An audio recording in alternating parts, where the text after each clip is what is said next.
जे अरबी नूं रब आखां मैनू काज़ियां फतवा लावना, जे अपने जिहा बशर कवां ये मसला भी रास नहीं आवना, जे जबरील दा मोहताज कवां मैनू इश्क ने मूँह नहीं लावना, सरदार बहुत मजबूर हो के घुंड यार दा पै गया चावना। औज़ुबिल्लाहि मिनश्शैतानिर्रजीम बिस्मिल्लाहिर्रहमानिर्रहीम। दोस्तों, भाइयों, बुजुर्गों, अज साडी 6वीं नशिस्ता अल्लाह दी तखलीक ते और हजूर अकरम सल्लल्लाहु अलैहि वआलैहि वसल्लम दी शान ते कि अल्लाह तबारक ताला कुल कायनात दा खालक आ। मुहम्मद अरबी सल्लल्लाहु अलैहि वआलैहि वसल्लम तो लैके हुण तक जिन्नी मखलूक गुजर चुकी आ या पहले, वो सब दा खालको मालक राजक अल्लाह आहद आ। अल्लाह वाहद नहीं, अल्लाह आहद आ। सूरह तौहीद च उन्हें अपनी आहदनीयत दा ही इकरार करवाया कि कुल हवल्लाहु आहद, अल्लाह एक आ। हुण दोस्तों, आहद मैना भी एक हुंदा आ, वाहद मैना भी एक हुंदा आ। वाहद वो एक जिसदा सानी होवे, आहद वो एक जिसदा सानी ना होवे। इस करके अल्लाह दी ज़ात आहद आ। उन्हें हर शै नूं खलक कीता और हर शै नूं खलक करके उहदे विच एक अमर रखिया। मैं यही गुजारिश की सी कि कल दी नशिस्त अमर ते होएगी। हुण जिस चीज़ की वो तखलीक करदा, उन्होंने कई मुराहल चों गुजारदा, गुजारने तो बाद उहदे विच एक अपना अमर रखदा। मसलन इंसान आ, ये पहले लुत्फा सी, फिर इनू खून के कतरे च बदलिया, फिर इनू अलके च बदलिया, फिर इनू मगजे च बदलिया, फिर इनू लुथड़े च बदलिया, फिर इनू गोशत के टुकड़े च बदलिया, फिर इसकी एक शक्ल तैयार की। शक्ल तैयार करने तो बाद ये अंदर एक नई मखलूक पाती। अल्लाह ने खुद ही कहा कि तुहानू कोई पूछे कि नई मखलूक की आ, तो तुसी कहो रूह आ। जे तुहाडे ते कोई सवाल करे कि रूह की आ, तुसी कहो अल्लाह दा अमर। हर शै दे विच उन्हें अपना अमर रखिया। इंसान की तखलीक च भी रखिया। मसलन मकनातीस अल्लाह की तखलीक आ, लोहे नूं क्यों खिंचदा आ, अल्लाह दा अमर आ। अग अल्लाह की तखलीक आ, जलांदी क्यों आ, अल्लाह दा अमर आ। चाय पीने आ, चाय मिठी हुंदी आ, चाय क्यों मिठी आ, उहदे विच चीनी आ। चीनी क्यों मिठी आ, गन्ने दी बनी। गन्ना क्यों मिठा आ, अल्लाह दा अमर आ। हर तखलीक दे विच उहदा अमर आ।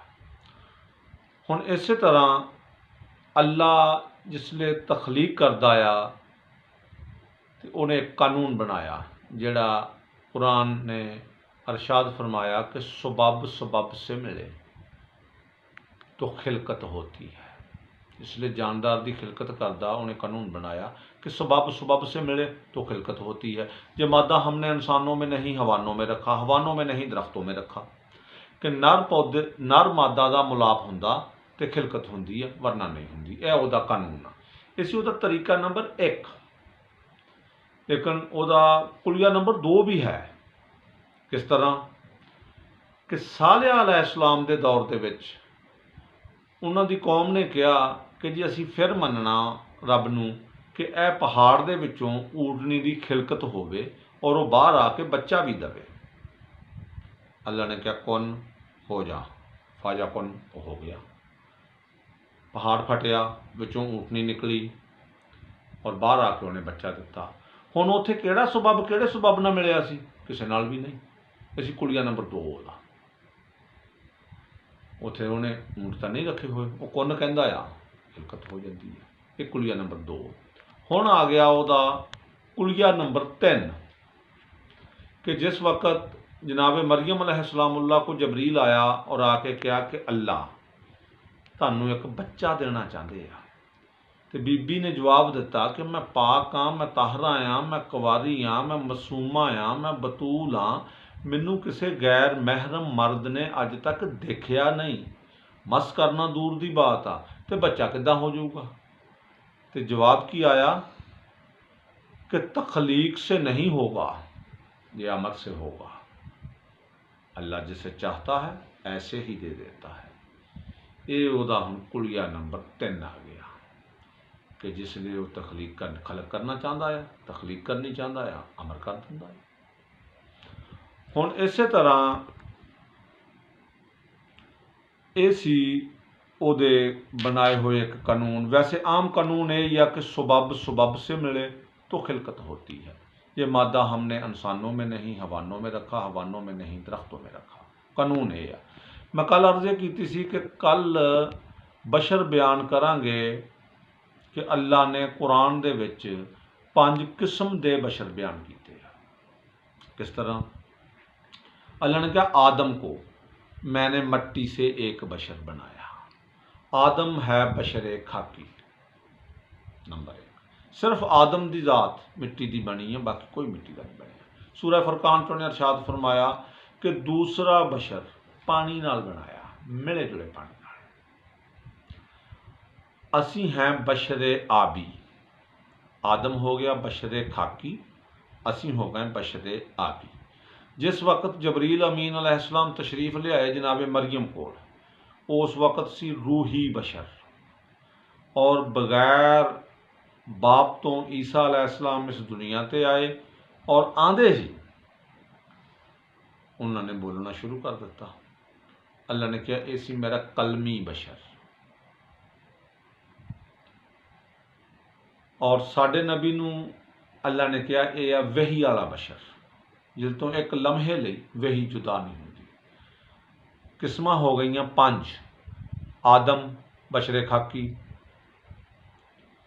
जबरील बशरे रूही, ईसा बशरे कलमी और असी बशरे आबी आम इंसान जड़े है। साडे नबी वही वाले बशर।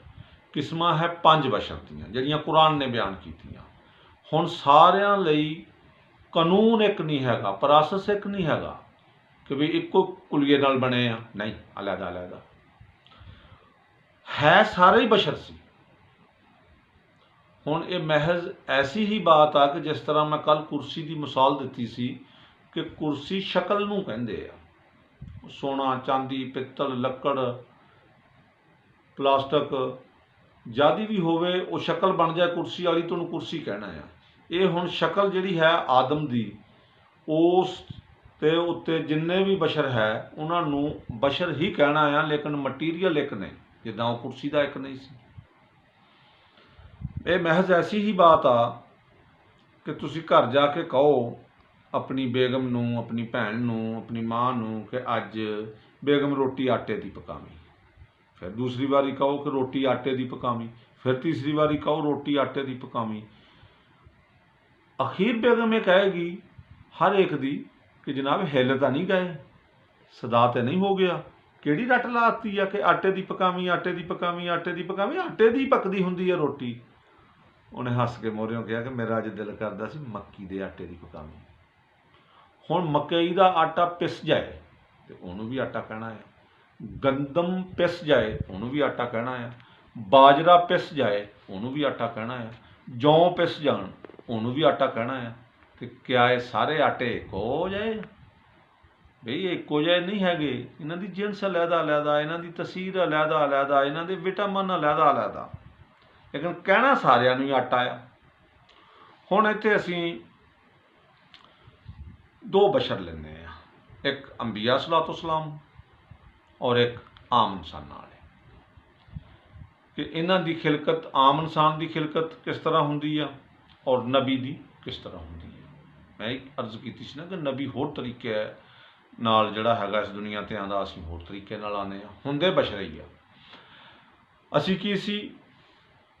ਗੰਦੀ ਮਣੀ ਦੇ ਕਤਰੇ ਤੋਂ, ਮਿਲੇ ਜੁਲੇ ਗੰਦੇ ਪਾਣੀ ਤੋਂ ਪਾਣੀ ਮਿਲਿਆ, ਫਿਰ ਉਹਨੂੰ ਖੂਨ ਦੇ ਕਤਰੇ 'ਚ ਬਦਲਿਆ, ਫਿਰ ਹਲਕੇ 'ਚ, ਫਿਰ ਮਗਜ਼ੇ 'ਚ, ਫਿਰ ਲੁਥੜੇ 'ਚ, ਫਿਰ ਗੋਸ਼ਤ ਦੇ ਟੁਕੜੇ 'ਚ, ਫਿਰ ਇੱਕ ਸ਼ਕਲ ਤਿਆਰ ਕਰਤੀ, ਫਿਰ ਇਸ ਦੇ ਅੰਦਰ ਇੱਕ ਨਈ ਮਖਲੂਕ ਪਾਤੀ ਜਿਹਦਾ ਨਾਂ ਆ ਰੂਹ। ਉਹਨੇ ਕਿਹਾ ਕਿ ਸਵਾਲ ਕੋਈ ਕਰੇ ਤੁਹਾਡੇ ਤੇ ਕਿ ਰੂਹ ਕੀ ਆ, ਤੁਸੀਂ ਕਹੋ ਅੱਲਾ ਦਾ ਅਮਰ। ਇਹ ਹੈ ਇਨਸਾਨ ਦੀ ਖਿਲਕਤ। ਹੁਣ ਨਬੀਆਂ ਦੀ ਖਿਲਕਤ ਕਿਸ ਤਰ੍ਹਾਂ ਦੀ ਆ, ਗੌਰ करना। कुरान च अल्लाह ने अरशाद फरमाया कि जिसले मरियम दे कोल जनाबे जबरील आए और आके कहा कि मरियम तेनू अल्लाह ने एक बच्चा देना। उनका बच्चा किद्दां होऊगा, जबकि मेरी शादी नहीं हुई, मैं कुंवारी भी हाँ ते नेक भी हाँ। जवाब दिता जबरील ने कि जे बच्चा तखलीक से नहीं होगा, अमर से होगा।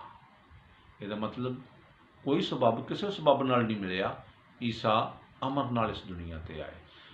और जिस वक्त जनाब ज़िक्रिया अलैहिस्सलाम ने बेमौसमे फल जनाब मरियम को देखे, क्या मरियम कित्थों लाए? क्या अपने अल्लाह को।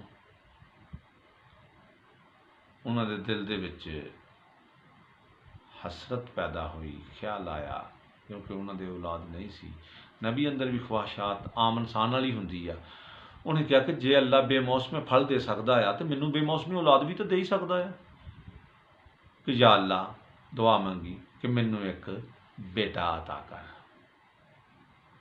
अल्लाह ने कहा ज़िक्रिया तू मंगया, मैं तेनू अता किया, नाम यहया होएगा और मेरा नुमाइंदा भी होएगा। फिर ज़िक्रिया अलैहिस्सलाम ने कहा कि परवरदिगारा मेरी बीवी बांझ हो गई है, मैं ज़ाइफ हो गया, मास हड्डियां नू छड्ड गया, बुढ़ा हो गया, ऐस उम्रे किद्दां हो जाएगा? क्या तखलीक से नहीं होगा, अमर से होगा। इस तरह जनाब जबरील अलैहिस्सलाम इब्राहीम नबी को तशरीफ ले आए और आके कहा कि अल्लाह सायरा चों एक बेटा देना चाहते हैं। तो जनाब सायरा भी सुन रही सी। तो जनाब सायरा ने सूरा ज़ारियात दोनों हाथों नाल मूँह नूं पिट लिया कि ऐस उम्रे, जबकि मैं 100 साल तो उत्ते हाँ और बांझ हाँ, क्योंकि बच्चा जन्ना किहड़ा कोई सौखा काम आ, किद्दां होएगा? तो जवाब आया कि एक नहीं दो की बशारत दिंदे। पहले इसहाक होऊगा, फिर इसहाक का बेटा यकूब होऊगा, लेकिन तखलीक नाल नहीं, अमर नाल होणगे। इस तरह फरौन दे नजूमिया ने फरौन नूं कहा कि एक बच्चा पैदा होना आ, हजे वो शिकमे मादर च नहीं गया, उन्हें जवान होना आ, तेरी बादशाही दी तैश नैश कर देनी आ। उन्हें कहा मैं कट्ठा ही नहीं होने देना किसी नूं, उन्हें पाबंदी लाती कोई मियाँ बीवी कट्ठे ना होण। कुछ दिनों तो बाद आए, उन्होंने कहा जी वो पुश्ते पैदर चो शिकमे मादर अल मुंतकल हो गया। उन्हें कहा तरीक नोट करो, 7वें महीने तो लैके 9वें महीने का हर बच्चा मरवा देना है। कुछ ही दिनों तो बाद फिर आए, वो सालों तो बाद नहीं आए, या 9 महीने 10 दिन बाद नहीं आए, कुछ ही दिनों बाद उन्होंने कहा जी इस दुनिया ते आ गया वा। बच्चा तो पैदा होंदा 9 महीने 10 दिन बाद कमोबेश। वो तखलीक नाल जिहड़ा पैदा हुंदा आ, वो हुंदा आ 9 महीने 10 दिन बाद।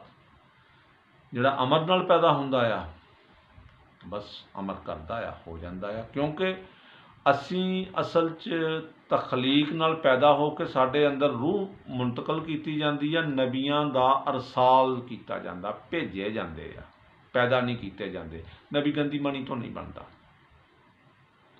क्योंकि नबी की खिलकत होर आ, असी आलमे असर चों आने आ, नबी आलमे दाहर चों आंदा आ, रूहां सारियां इकट्ठियां बना दित्तियां सी।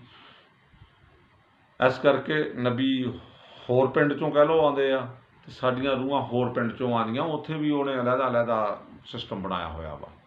साडे कोलों भी एक अहद लिया सी उत्थे सारियां रूहां कोलों कि मैं तुहानूं क्या तुहाडा रब नहीं, सब ने कहा कि हैगा, कि फिर की करना, क्या तेरे हुक्म मनने। नबियां कोलों भी एक अहद लिया सी, नबियां कोलों ये नहीं अहद लिया भी तुसीं की करना। उन्होंने पुछया कि ऐ नबी मुहम्मद सल्लल्लाहु अलैहि वसल्लम, ये जदों भी ਤੁਹਾਡੇ ਕਿਸੇ ਦੇ ਦੌਰ 'ਚ ਆ ਜਾਵੇ, ਤੁਸੀਂ ਇਹਦੇ ਤੇ ਈਮਾਨ ਲਿਆਣਾ, ਇਸ ਦੀ ਮਦਦ ਕਰਨੀ ਆ। ਅਗਰ ਐਸਾ ਨਾ ਕੀਤਾ, ਫਾਸਕ ਫਾਜਰ ਹੋ ਜਾਓਗੇ। ਨਬਵਤਾਂ ਖੋਲਾਂਗਾ, ਹਰ ਨਬੀ ਦੇ ਉੱਤੇ ਮੈਂ ਇਹਨੂੰ ਗਵਾਹ ਬਣਾਇਆ, ਇਹ ਤੁਹਾਡੀਆਂ ਨਬਵਤਾਂ ਦੀ ਤਸਦੀਕ ਕਰੇਗਾ। ਇਹਦਾ ਮਤਲਬ ਕਿ ਨਬੀ ਬਣਦੇ ਰਹੇ ਆ, ਮੁਹੰਮਦ ਦੇਖਦੇ ਰਹੇ ਆ ਕਿ ਕੀ ਕਰਦੇ ਰਹੇ ਆ, ਤਸਦੀਕ ਤਾਂ ਫਿਰ ਹੀ ਹੋਣੀ ਨਾ। ਇਹ ਕਿਹੜੀ ਕੁੜੀ ਹਦੀਸ ਆ, ਤਾਂ ਕੁਰਾਨ ਦਾ ਵਾਕਿਆ ਕਿ ਮੁਹੰਮਦ ਸੱਲੱਲਾਹੁ ਅਲੈहि ਵਸੱਲਮ ਹਰ ਨਬੀ ਦੀ ਤਸਦੀਕ ਕਰਨਗੇ ਕਿ ਕੀ ਕੀਤਾ ਇਹਨੇ, ਸਾਰਿਆਂ ਉੱਤੇ ਗਵਾਹ ਬਣਾਇਆ। ਔਰ ਨਬੀਆਂ ਨੂੰ ਹਦਾਇਤ ਕੀਤੀ, ਜਦੋਂ ਇਹ ਆ ਜਾਵੇ, ਜਿਹਦੇ ਵੀ ਦੌਰ 'ਚ ਆ ਜਾਵੇ, ਉਹ ਇਹ 'ਤੇ ਈਮਾਨ ਵੀ ਲਿਆਵੇ ਔਰ ਇਸ ਦੀ ਮਦਦ ਵੀ ਕਰੇ। ਔਰ ਆਦਮ ਤੋਂ ਲੈ ਕੇ ਈਸਾ अलैहिस्सलाम तक ਸਾਰੇ ਨਬੀ ਇੰਤਜ਼ਾਰ ਵੀ ਕਰਦੇ ਰਹੇ ਕਿ ਉਹ ਆ ਜਾਵੇ, ਅਸੀਂ ਈਮਾਨ ਲਿਆਈਏ ਔਰ ਉਹਦੀ ਮਦਦ ਕਰੀਏ। ਬਹਰਹਾਲ ਚਲੋ ਅੱਜ ਇਹ ਮੌਜੂ ਨਹੀਂ ਹੈਗਾ। ਮੌਜੂ ਇਹ ਆ ਕਿ ਨਬੀ ਦੀ ਖਿਲਕਤ ਜਿਹੜੀ ਹੈ ਉਹ ਹੈ ਅਮਰ, ਸਾਡੀ ਹੈ ਤਖਲੀਕ। ਸਾਡੀ ਤਖਲੀਕ ਦੇ ਵਿੱਚ ਇੱਕ ਅਮਰ ਆ, ਨਬੀ ਮੁਕੰਮਲ ਅਮਰ ਹੁੰਦਾ ਆ। ਨਬੀ ਮੁਕੰਮਲ ਅਮਰ ਹੁੰਦਾ ਆ, ਉਹਦਾ ਸਾਰਾ ਹੀ ਜਿਸਮ ਅਮਰ ਆ। ਹੁਣ ਨਬੀ ਦੀ ਖਿਲਕਤ ਹੋਰ ਤਰ੍ਹਾਂ ਦੀ, ਸਾਡੀ ਹੋਰ ਤਰ੍ਹਾਂ ਦੀ, ਦੋ ਅਲੱਗ-ਅਲੱਗ ਆ। ਅੱਛਾ ਚਲੋ ਪਹਿਲੇ ਇਹਦੇ ਉੱਤੇ ਥੋੜ੍ਹਾ ਜਿਹਾ ਹੋਰ ਤੁਹਾਡੇ ਕਰੀਬ ਆ ਜਾਵਾਂ ਕਿ ਰੂਹ ਕਹਿੰਦੇ ਕਿਹਨੂੰ ਆ, ਜਿਹੜੀ ਅਕਲ ਤੋਂ ਬਾਲਾਤਰ ਚੀਜ਼ ਹੋਵੇ, ਉਹਨੂੰ ਕਹਿੰਦੇ ਆ ਅੱਲਾ ਦਾ ਅਮਰ। ਇੱਕ ਜਿਸਮ ਦੇ ਵਿੱਚ ਦੋ ਚੀਜ਼ਾਂ ਆ, ਇੱਕ ਹੈ ਜਿਸਮ, ਇੱਕ ਹੈ ਰੂਹ। रूह का लिबास है साडा जिस्म। अल्लाह ने कहा इंसान मैंने तुझे दुनिया की चीज़ों से बनाया। जो कुछ इंसान के अंदर आ वो कुछ बाहर भी है। रूह दुनिया दी चीज़ों तो नहीं बनी।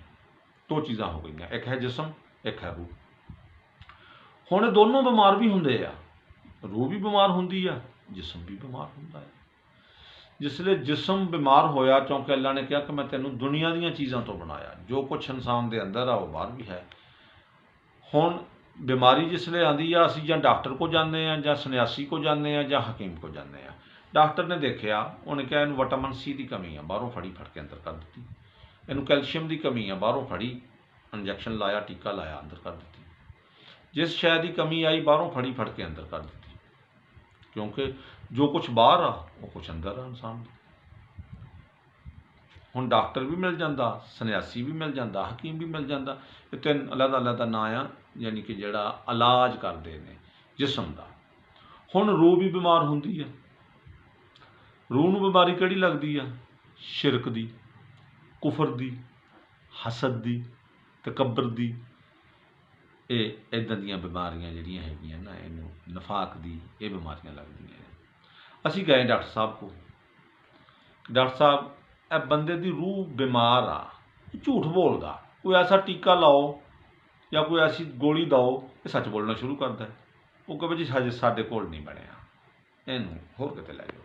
असीं लाहौर चले गए, मीऊ हॉस्पिटल, आला डॉक्टर स्पैशलिस्ट नूं मिले। उन्होंने कहा जी अब बंदा ना मुनाफक आ, डॉक्टर साहब कोई ऐसा टीका लाओ ये मोमन हो जाए। उन्हें कहा साडे को आज़ाद नहीं होया। असीं उन्होंने अमेरिका लै गए। जिसले अमेरिका लगाए तो जाते दी ओदी ना रूह निकल गई कि डॉक्टर साहब पहुँच गए अमरीका। डॉक्टर साहब ये रूह की कमी आ गई आ, वो तो पा दिओ। उन्होंने कहा वो सानू अज तक पता ही नहीं लगा ये हुंदी की आ। डॉक्टर साहब हुंदी है, उन्होंने कहा हुंदी जरूर आ, लेकिन साडी अकल तो आलातर चीज़ आ, ये नहीं पता लगा। असीं कोई दवाई ऐसी तैयार नहीं की कि जिहड़ा इहदा रूह का इलाज करे। हुण दोस्तों जिथों रूह आई आ, इहदा इलाज करने वाला भी उत्थों आएगा। जिसम इस दुनिया दी चीज़ों तो बनिया सी, इहदा डॉक्टर भी इत्थों लभ गया। ये रूह जिथों आई आ, इहदा डॉक्टर उत्थों आएगा। उस डॉक्टर नूं जां नबी कहंदे आ, जां वली कहंदे आ, जां इमाम कहंदे आ। फिका जाफरीया के मुताबिक उसनूं मासूम कहंदे आ। और अल्लाह सैंपल कुरान च बयान करदा कि ईसा अलैहिस्सलाम ने मुर्दे जींदे करके दिखाए, रूह की कमी पाई और मुर्दे नूं जिंदा कर दिता। इहदा डॉक्टर उत्थों आएगा। ਤੇ ਦੂਸਰਾ ਡਾਕਟਰ ਇੱਥੋਂ ਲੱਭ ਗਿਆ ਸੀ। ਕਹਿਣ ਦਾ ਮਕਸਦ ਇਹ ਸੀ ਕਿ ਅੰਬੀਆ ਦੀ ਖਿਲਕਤ ਹੋਰ ਤਰੀਕੇ ਦੀ ਹੈ ਔਰ ਇਨਸਾਨ ਦੀ ਖਿਲਕਤ ਹੋਰ ਤਰੀਕੇ ਦੀ ਹੈ, ਔਰ ਇਨਸਾਨਾਂ ਦੀ ਰੂਹ ਦਾ ਇਲਾਜ ਕਰਨੇ ਲਈ ਇਹ ਅੰਬੀਆ ਸਲਾਤੁ ਸਲਾਮ ਆਉਂਦੇ ਆ। ਇਹਨਾਂ ਨੂੰ ਉਸ ਲਫ਼ਜ਼ਾਂ 'ਚ, ਇਹ ਇਸਤਲਾਹੀ ਲਫ਼ਜ਼ 'ਚ ਮੈਂ ਡਾਕਟਰ ਕਿਹਾ ਵਾ ਕਿ ਇਹ ਇਲਾਜ ਕਰਦੇ ਆ ਰੂਹਾਂ ਦਾ। ਕੁਰਾਨ ਗਵਾਹ ਹੈ ਇਸ ਬਾਤ ਦਾ ਕਿ ਅੰਬੀਆ ਸਲਾਤੁ ਸਲਾਮ ਦੇ ਮੁਤਾਬਕ ਜਿਹਨੇ ਜ਼ਿੰਦਗੀ ਗੁਜ਼ਾਰੀ, ਜਿਸ ਰੂਹ ਨੇ, ਉਹ ਦੁਨੀਆ 'ਚ ਵੀ ਕਾਮਯਾਬ ਰਿਹਾ ਔਰ ਆਖਰਤ 'ਚ ਵੀ ਕਾਮਯਾਬ ਰਿਹਾ। ਇਹ 5 ਕਿਸਮ ਦੇ ਬਸ਼ਰ ਬਿਆਨ ਕਰਕੇ ਤੇ ਮੈਂ 2 ਨਬੀ ਦੀ ਖਿਲਕਤ ਔਰ ਆਮ ਇਨਸਾਨ ਦੀ ਖਿਲਕਤ ਦੇ ਉੱਤੇ ਅੱਜ ਦਾ ਬਿਆਨ ਕੀਤਾ। ਲੇਕਿਨ ਇੱਕ ਚੀਜ਼ ਮੈਂ ਥੋੜ੍ਹੀ ਜਿਹੀ ਹੋਰ ਸਮਝਾਉਣੀ ਚਾਹੁੰਦਾ ਹਾਂ ਕਿ ਜਿਸ ਵਕਤ ਅੱਲਾਹ ਤਬਾਰਕ ਤਾਲਾ ਨੇ ਜਨਾਬੇ ਆਦਮ अलैहिस्सलाम ਨੂੰ ਬਣਾ ਕੇ ਜਿਸਲੇ ਕਿਹਾ ਕਿ ਮਲਾਇਕਾ ਨੂੰ, ਜਿन्नां ਨੂੰ ਔਰ ਫਰਿਸ਼ਤਿਆਂ ਨੂੰ ਕਿ ਇਹਨੂੰ ਸਜਦਾ ਕਰੋ, ਸਭ ਨੇ ਸਜਦਾ ਕੀਤਾ, ਇੱਕ ਇਬਲੀਸ ਨੇ ਨਹੀਂ ਕੀਤਾ, ਜਿਹੜਾ ਜਿन्नां ਚੋਂ ਸੀ, ਜਿਹੜਾ शैतान ਬਣਿਆ, ਲਾਨਤੀ ਹੋਇਆ। ਹੁਣ ਅੱਲਾ ने की किया मुखातब करके कि ओ इबलीस, सूरा स्वाद दियां आखिरी आयतां हैं, ओ इबलीस तू तकबर करदा पिया वा, अम कुंता मिनल आलीन, या तू बुलंद मरतबे वालों में से है। हुण कोई बुलंद मरतबे वालियां हस्तियां उदों मौजूद सी जिहड़ियां आदम तो पहलां सी, आदम तो अफजल सी। उन्हां नूं वाजिब नहीं सी कि आदम नूं सजदा करन, और वो सीगा आया जमा दा। हुण कम अज़ कम 3 हस्तियां ते है सी, ज़्यादा किन्नियां भी हो सकदियां। क्या तू उन्हां चों आ? हुण एक फिकरा बोलिया जांदा, एक फिकरा समझिया जांदा। हम सब बैठे हैं, इसका मतलब खड़ा कोई नहीं। ये कहने की जरूरत नहीं कि खड़ा कोई नहीं। दिन है, इसका मतलब रात नहीं। इसे तरह एक फिकरा बोलिया जाता, एक फिकरा समझिया जाता। हुण अल्लाह के कहने का मकसद ही ये सी, सूरा स्वाद दी आखिरी आयतां पढ़ के देखो कि ओ इबलीस तू तकबर कर रहा या तू बुलंद मरतबे वालियां चों आ। हुण यानी कि जे तू बुलंद मरतबे वालियां चों आ फिर तू ना कर, क्योंकि उन्होंने नहीं करना। जे तू बुलंद मरतबे वालियां चों नहीं, फिर तेनू करना पैना आ, जां दी वजह दस। हुण तशबीह हमेशा उहदे नाल दित्ती जांदी है जिहदी पिछे बैकग्राउंड होवे। अगर किसी की बैकग्राउंड होवे ही ना पिछे, उहदे नाल तशबीह दित्ती ही नहीं जा सकती ना।